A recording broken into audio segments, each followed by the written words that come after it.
In this video, we're going to introduce the JackBord top by looking at the various parts that make it up.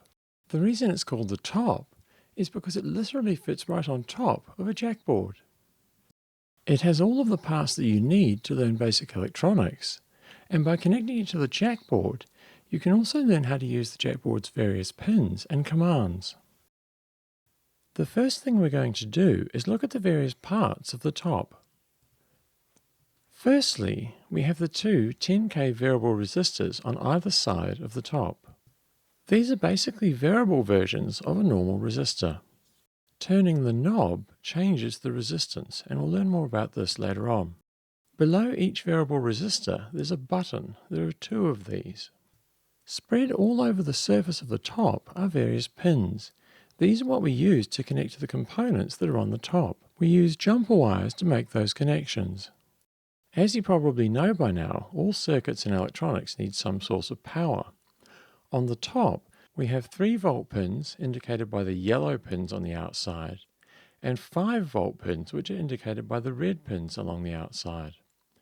The green pins at the top and the bottom are called ground pins. Now we're going to move on to the various electronic components that make up the top. First, we have the resistors. So looking at the left-hand side, we have the 10K resistors. There are 5 of these. Below them are the 100K resistors, and there are also 5 of these. Notice that the 10K resistor pins are yellow, and the 100K resistor pins are white. Below the 100K resistor pins, we have two 1 mega ohm or 1 million ohm resistors, and the pins on these two are red. Finally, there are 10 1K resistors, which are the blue connectors just to the right of the 10K and 100K resistors. To make connecting things to the top easier, if you look at each of the pins, you'll see that there's a number next to them. For example, on the top pins of the 1K resistors, on the left-hand side we have the number 1, and on the right-hand side we have the number 2. The pins 1 and 2 represent one of the 1K resistors. Likewise, pins 3 and 4 represent the second 1K resistor. Next, we come to the capacitors. There are 4 of these, and they are located immediately to the right of the 1K resistors. We have C1, which has 3 pins on the left and 3 pins on the right. Likewise, C2 has 3 pins on the left and 3 pins on the right. C3 and C4, however, have 1 pin each. And to make using the capacitors easier, all of their pins are white. Immediately below the capacitors, we have a diode marked D1. It has 2 red pins and 2 black pins. Below the diode, we have a whole lot of user connecting pins. The idea of these is that they give you the ability to connect lots of things together in one go. There are 10 columns of these pins, and each column is 4 rows. Each of the pins in each column is connected together, but the pins across columns are not connected together. For example, looking at the far left, the pins in the blue column and the black column are not connected together. However, all of the 4 pins in the blue column are connected to each other, as indeed are the 4 pins on the black column, the white column, and the yellow column, and so on. To the right of the capacitors, we have 3 transistors, marked TR1, TR2, and TR3.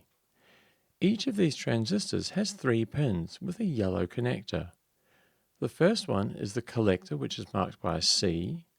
The second pin is the base, which is marked by a B. And the third one is the emitter, which is marked by an E. Moving to the top left, we come across a 3-pin terminal block. This is indicated by the TER letters and has 3 pins on it. On the left, there are 3 screw terminal blocks that you can use for connecting external wires to the top. On the right, there are 3 pins marked 1, 2, and 3. Each of these pins corresponds to a screw terminal on the terminal block. On the upper side to the right-hand side of the terminal block is a light-dependent resistor, or LDR. It has 2 pins, and an LDR is a resistor in which the resistance is dependent on the amount of light falling on it. Below the LDR is an sRGB smart LED. This has 3 pins, 5 volts, data and ground, and it's marked RGB1. To the right of the transistors are 5 normal LEDs, red, green, blue, yellow and white. Each of these LEDs has a corresponding red, green, blue, yellow or white pin on the left side, and there are 5 ground pins, one for each LED, on the right-hand side.